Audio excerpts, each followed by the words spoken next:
Yeah, so today we talk about family mottos. I mostly had a kind of a hard time prepping this because I want to talk about so much, and so I don't know if the talk was a little bit all over the place, but please give me feedback. Um, family mottos. They're your family's spoken and unspoken beliefs and assumptions about things. Everything from your attitudes towards church, your spending habits, your work habits, how you interact with people, your attitudes towards your finances, conflict resolution. It could be about anything. So we all learn our attitudes and beliefs from somewhere, right? And first and foremost from our family, because that's who we spend most of our time with in our formative years. Not only by the things they say, but probably even more so by the things they model to you, by the things they do. And because these beliefs are so instilled in us when we were like so young, we often don't think to question them. Like they're so ingrained that they become kind of like unconscious assumptions, and we just kind of assume they're true and work off that. But there also lies a difficulty in dealing with them. The fact that they are either often unconscious beliefs, or they're so fundamental that we just assume it's right, and we don't really think to question them. But like, it's really important to question them and examine them, because the family mottos can be good or bad, right? So it is important to trace, face, and replace them, which Stan taught us how to do last week. So if you need a refresher, please listen to his talk on our Spur of Life channel. Yeah. Yeah, yeah. Yeah, turn on your notifications. So good family mottos can encourage you during hardship. They can serve you to achieve your goals. They can comfort you when you need comfort. And good family mottos are all based on the truth. That's the reason why they comfort you and help you, is because they are true. You can think of them as like familial truth coaches, right? Truth coaches on a family level that your whole family believes. And an example of a good family motto for my family is, don't help others for what you can get in return. Like, don't even think about it. Just help them to help them. Because that was like really modeled to me growing up. Like my parents would often have people staying over at our house that I would walk home. I'm like, oh, why is there a stranger in the house? And it's just like someone my mum took in for 2 weeks because she couldn't find a house or something like that.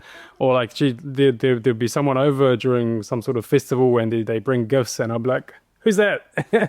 And my mum's, oh, it's just some lady I lent a bunch of money to start a business because she couldn't find a job. But they would do things like that all the time. So that's a good family motto, right? In contrast, though, a bad family mottos, they are lies, they are untrue, they're misbeliefs. And they can not only hinder you, if left unexamined and uncorrected, they can be passed down from one generation to the next and that's how they become generational curses, because you don't deal with them, right? So do you want your children and grandchildren to be oppressed by the same lies that have been oppressing you? That's a question to consider. And if not, then we need to examine our family mottos. And the way you do that is simply by asking, is it true? Is this family motto true? It's a simple question, but not necessarily easy to deal with, right? It's not necessarily easy to answer. And it can be extremely hard dealing with family mottos. Sometimes it means questioning your parents, your grandparents, questioning things you have believed to be true your whole life. Even things that have been perceived as true for generations in your family. And that actually, there's such thing as a cultural motto too, right? So that's even like it more deeply ingrained than just the family motto. But you deal with it the same way. It can feel like you're doing the wrong thing when you're confronting these things. It feels like you're betraying your family. It can feel like you're rocking the boat, causing a lot of unnecessary conflict. It can be tempting to ask if it's all worth it and just like relent and just go with the flow and it's just to keep the peace, But the truth is, peace at any price will just keep costing you more and more. Right? That's one of Dave Riddell's truth coaches, and it's so true. So is it worth it dealing with it, despite all the difficulty? And the answer is an emphatic yes. It's always worth it to align yourself with the truth, even if in the short term it feels wrong. We have to remember that it can feel wrong, but it's not wrong. Remember, our feelings are real, but they're not always true or accurate, right? So if you are going down the wrong path, and the first step to correcting that is to actually go backwards, that can feel like you're going the wrong way. Acknowledge your feeling. They can be a helpful suggestion, but don't trust them as a 100% accurate guide. That they are not. And I like to share some examples of my family's broken mottos growing up, where my relationship with my parents was because of them, and where it is now, and some of the things I learned and what I would do differently if I could navigate it again. And hopefully it'll be helpful for you when you confront yours. So the example I had is like the family motto we had growing up was, leisure is a waste of time. You should always be doing something productive. What that looked like growing up was that I was not allowed to rest. I always had to be either working or studying or practicing an instrument or art or reading a book. If I was seen doing something else, like if I was just watching TV or playing games on my computer, my mum would always have something to say. If she was in a okay mood, it would be like just a nag. It would be like, oh, stop wasting your time. Those are pointless. Go read a book or something. But if she was in a bad mood, she would get angry and yell at me, right? So every year on my birthday, my parents would ask me what I wanted. And for a bit of context, like my birthday was always in the school holidays. And I always had to work and help them out since I was very young because I didn't have to go to school, right? So they would always ask me, what do you want for your birthday? And every year I would say, I want a day off. I just don't want to go to work. I just want a day where I can do anything I want without being nagged. And then my mum would always say, every single year without fail, oh, okay, since you don't want to work, why don't you go do chores and study instead? And then I would go mental, right? I would just go explode. I would explode with anger and frustration, and every year I would end up in tears out of pure frustration. And then because of my tantrum, I get another bollocking about how ungrateful and crazy I was. It basically happened every year I can remember. And so the last time I celebrated my birthday was when I was 10 years old. Because after that, every year on my birthday, I would feel like crap. But Jess and I are working to correct that now. We're fighting that misbelief. So this year on my 30th birthday, we went out to a restaurant and had a dinner, and it was tough. It wasn't easy for me to do, but we did it. It's still a struggle, but usually even now on my birthday, I'll be like extra irritable. I get grumpy and angry over the smallest things, right? But it's a process. But do you see how that one family motto really affected my family? It created a chasm between me and my parents that really affected our ability to form intimate connections with each other. And it set the tone for our relationship to be purely transactional for a very long time. It was only about what can you do? What work can you do? And unless we're talking about work, we just wouldn't talk to each other. So through the years, that chasm grew between me and my parents. And so did the unaddressed family motto. It can evolve.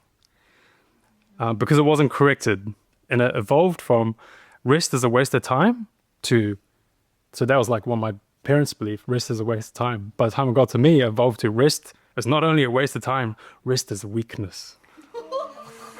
Rest is only for the weak. Only weak people need rest.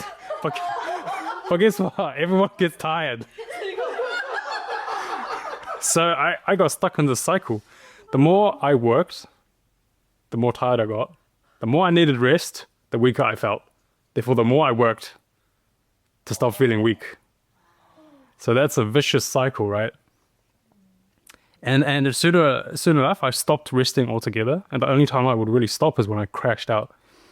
And of course, this is not healthy, because the truth is, rest is not only okay, it's actually needed by everyone. In fact, rest is godly and holy because even God rested, right? Anyway.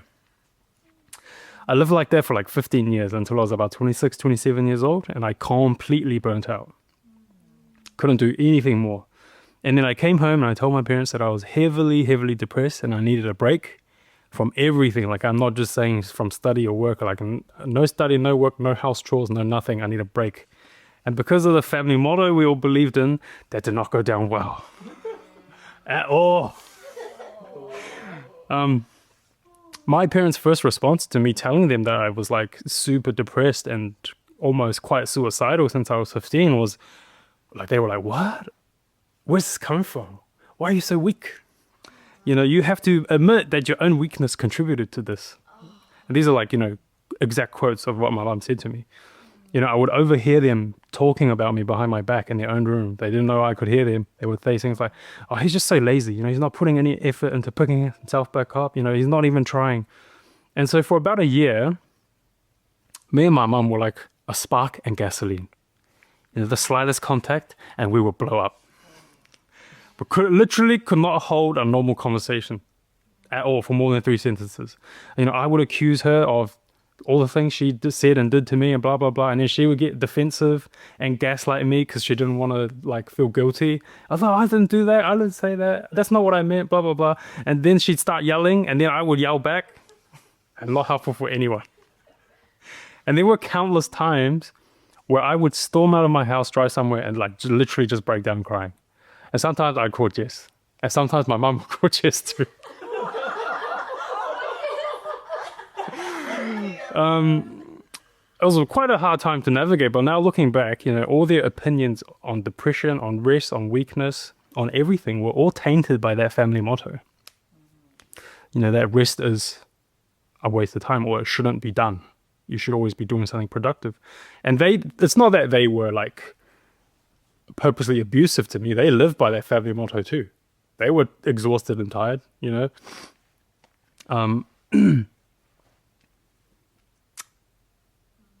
You know, but if we didn't have that false family motto, perhaps my parents and I could have actually gotten some healthy rest from time to time, and not had the misunderstandings between us, and our relationship would not have been that bad for so long. But you live and learn, right? Anyway, that feels like it was a long time ago, because now my relationship with my parents is actually really great. You know, God has completely transformed it, flipped it upside down. We can talk about anything. I can give them suggestions and call them out when I think they're wrong very directly, and they can do the same for me, right? So we have a great relationship now. But so how did we get there from where we were? How did we get from I can say, hey, I don't think that's right, and we can talk about it, to hello, good morning, and then poof. You know, how did that happen?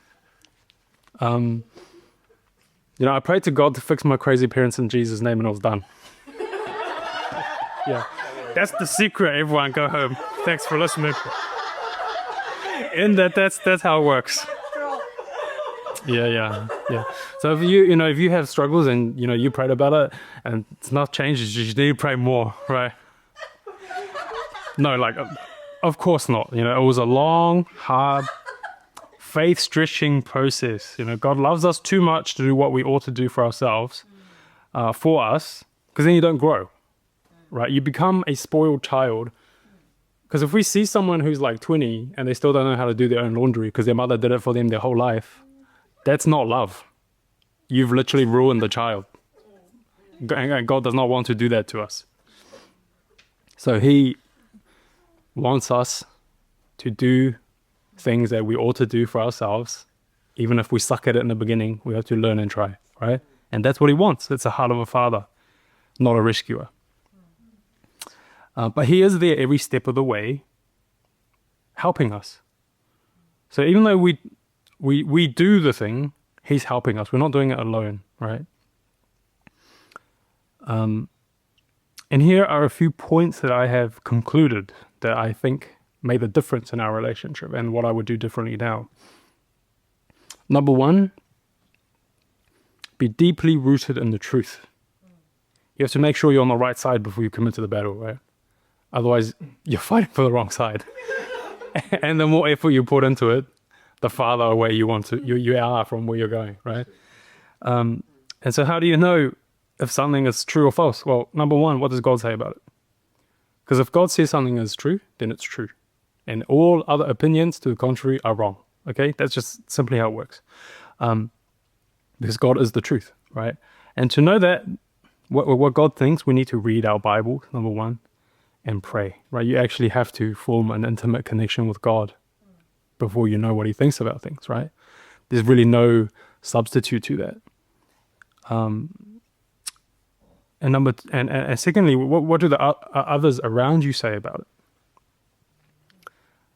Like if you have a complaint against your parents or a family motto you think is wrong, what if it's right though? What if you're the one who's in the wrong? So it's like you have to make sure it's right. So a really good way to tell is to ask people around you, the people who care about you, especially those who you trust, who are older and wiser than you. Lay out your situation to them, vulnerably, and ask for their advice. We all have blind spots.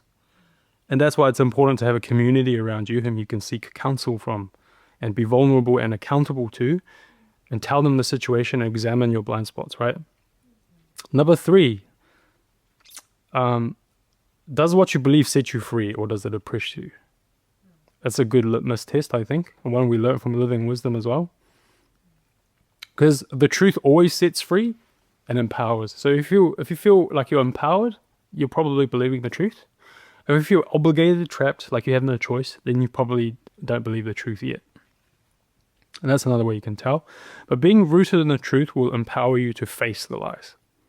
For example, if my parents said to me now what they said to me years ago, that I'm lazy and weak, instead of going crazy like I did before and punching holes in the wall and stabbing the mattress with knives and cracking a lot of doors with my fists, I would just say to them, no, I'm not.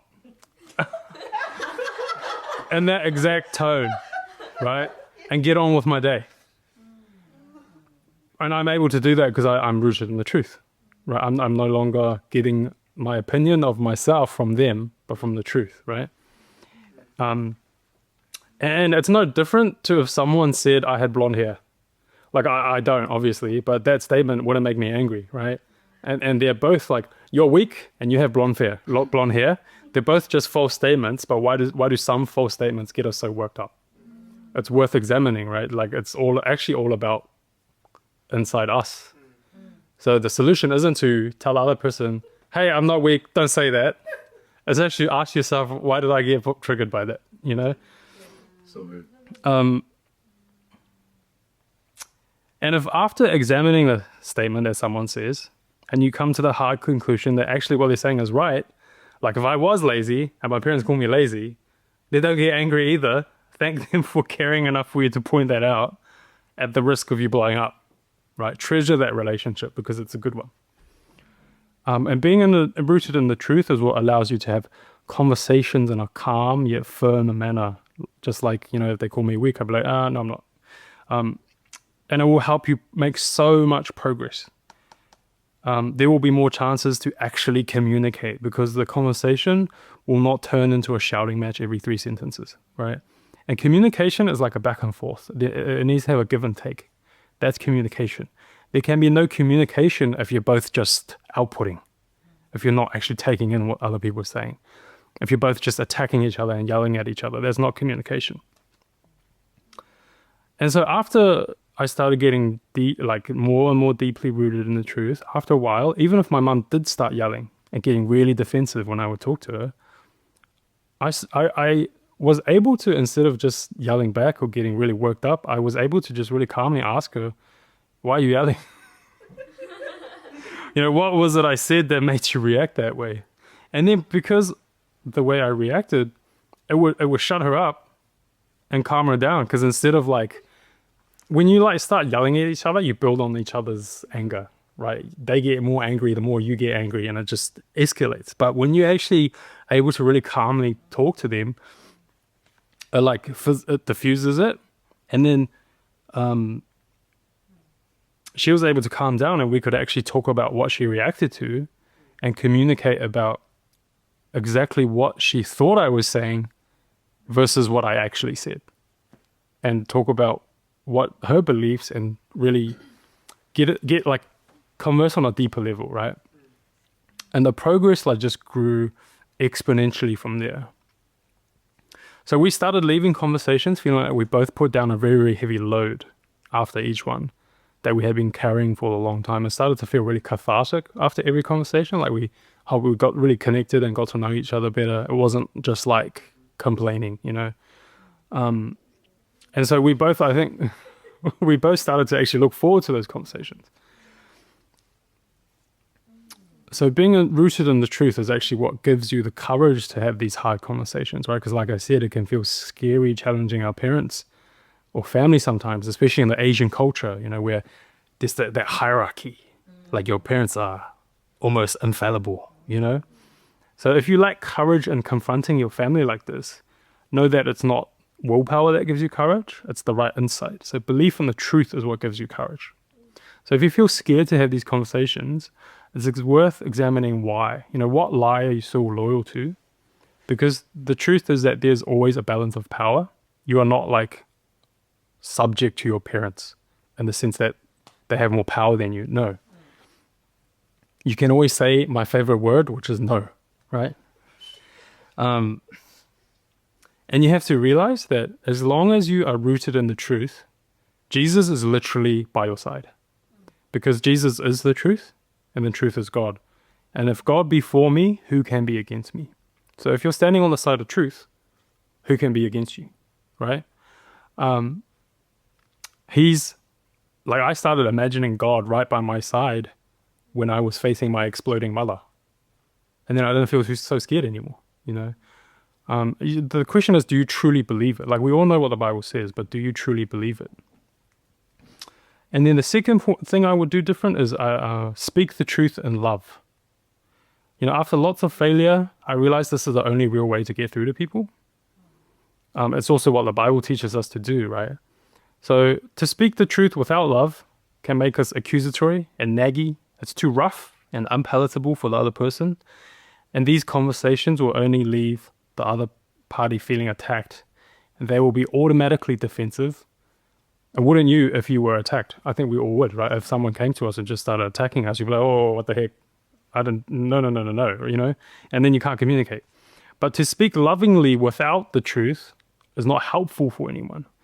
You won't change anything because you can't even face the problem. You can't even address the problem. So how can you change anything? You will probably actually just strengthen the misbelief.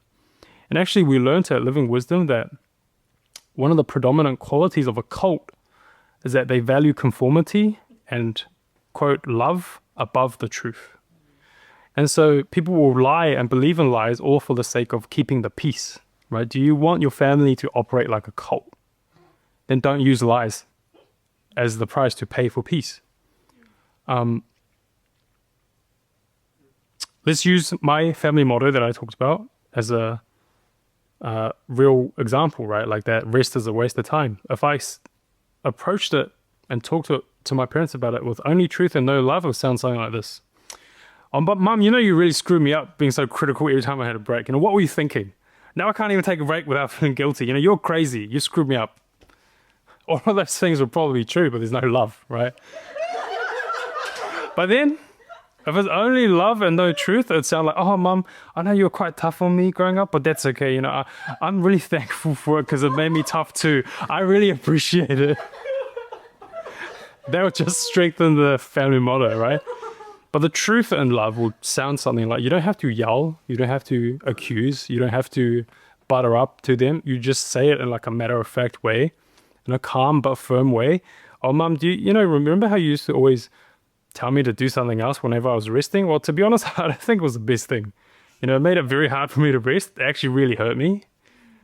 But I actually see the same tendencies in you. You know, I see how stressed and tired you are all the time. How you don't allow yourself to rest either. But we all need rest, right? Even God rested. Can we work on this together? So you said everything you need to say in a truthful yet loving way. And as long as you've done that and they still blow up, it's no longer your problem. Because they've chosen to react that way, right? And if we just can't operate worrying about how other people will react, because that's completely out of your control. And that's like everyone's responsible for their own feelings, so they're actually responsible for that blow up. And you can just really calmly ask them, why are you so upset? And that will start another conversation, right? And a very helpful tip to help you do this is to check your heart motivation. Do you just want to be right? Or do you want your loved ones to experience the same freedom you have? If you actually just want to be right, you'll automatically be accusatory and won't be too rough, and you will almost do anything you can to be right. If you just want to be right and prove the other person wrong, it'll naturally carry out in the words you use and your tone. But if if your motivation is actually for their benefit, it changes the way you think and how you phrase your words and your tone and everything, and it actually makes it more helpful. But also look for the right support and friends. It can be a hard road, especially if your family's crazy. And I think perhaps our families are all crazy somewhere, right? But look for the right support and friends, other family and church community. You'll need the support, but it's worth it. But also, like, love your family enough to keep trying, even if they don't get it at first. Honestly, it would have been easier for me to just cut off my family and not bring anything up to them, because that literally would have been easier. It would have avoided lots of conflict and maintained the peace. But is that what you really want? Do you want to keep living under the power of those misbeliefs? And a helpful realization I had that I think is actually helpful not only in changing family models, it's helpful in any lie you face in ministry and work and anything. That realization that encouraged me was that I'm actually not responsible for changing my family. Yeah, I'm not responsible for changing my family. God is. And people only change when they are fully convinced of the truth. So keeping that in mind helped me not to tie my value and worth to the state of my family. I stopped feeling like a failure when nothing seemed to change. I stopped feeling like I was dragging a ton of bricks through the mud. Instead of nagging my parents to change, I just lived my new life with God, full of joy and peace. And when they saw the difference in me, I just pointed to them to the source of it all. I became a persuader instead of like a control freak. Do this, And at Living Wisdom, they started it off really well. And Rosemary, which is David's wife, she said, her and David are just beggars telling other beggars where the bread is. And that's kind of like the attitude that we need to have, because if we see everyone as we're on the same team, we're victims of this thing called sin, or we're patients from this illness called sin, then it's really hard to come at it from a place of superiority of like, oh, you're doing this wrong, you're doing that wrong, do this, do that, is good for you. It's just more like, hey, you were bigger and you had bread and now you're not hungry, and then someone else is hungry, and if they ask you, where'd you get the bread? You just say, oh, over there, right? It's just a suggestion. And if they don't listen to you, there's no need to feel angry anymore, right? They just suffer the consequences of their decisions, I guess. And that's really all we can do. We can persuade and tell people where the good stuff is. If they don't want it, that's their choice. And why is that all we can do? Because of human sovereignty, right? The balance of power works both ways. People can't force us to do things. We can't force other people to do things either, right? Can't force things on people that they don't want. So truly understanding and accepting this concept will help you be a more centered person. You do not need to bend to the will and labels of others, but also you have no power to bend and label others to your will. Everyone only has as much authority as the other person loans them. So, if you see, a family motto that you think is wrong and you talk to your family about it and they don't agree, they blow up, well, move on.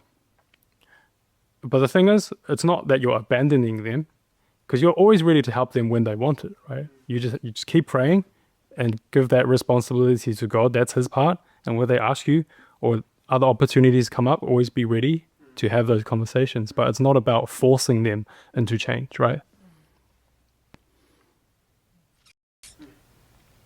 And I've realized now that actually all the early conversations I had with my mum came from selfish motivations. It was all about me, what she did to me, how she made me feel. Even my desire for her to change was so that I could stop feeling triggered, so that she could stop doing those things to me, right? If that's your only motivation, it's only natural that you that you take things personally, that you take offense when none was intended and blow up at the slightest poke on your bruise. But unfortunately, that's also quite normal, because people in pain or perceived danger can only focus on themselves. But normal doesn't mean right? So if you have to create some boundaries and make some space between you and family, probably grieve first, then come back and sort things out. It's what I did too. I told my parents, and I quote, basically this is what I say word to word, like word for word. Look, I just can't live under the same roof as you guys right now. Hearing you guys talk makes me angry. I'm not complaining and not blaming you, but that's just the reality. And so I moved out. And that space that we created really helped us actually rebuild the relationship. So you're not creating space to abandon them or ditch them. You're actually creating space so that you can heal, so that you can come back together stronger, right?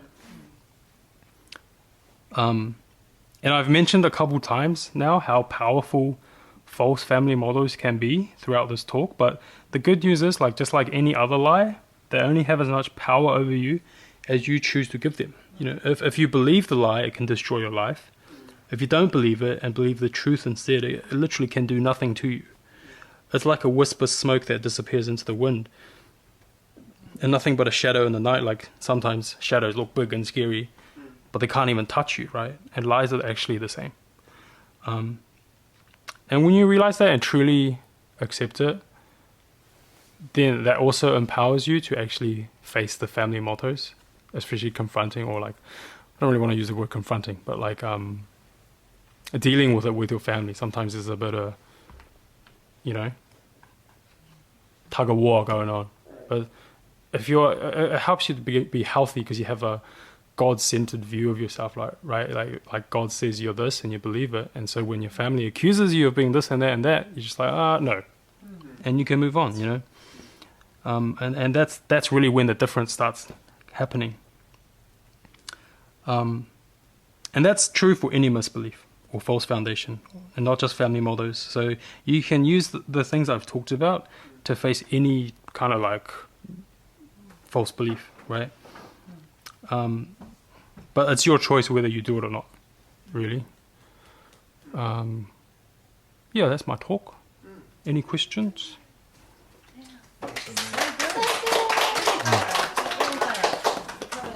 Thank you.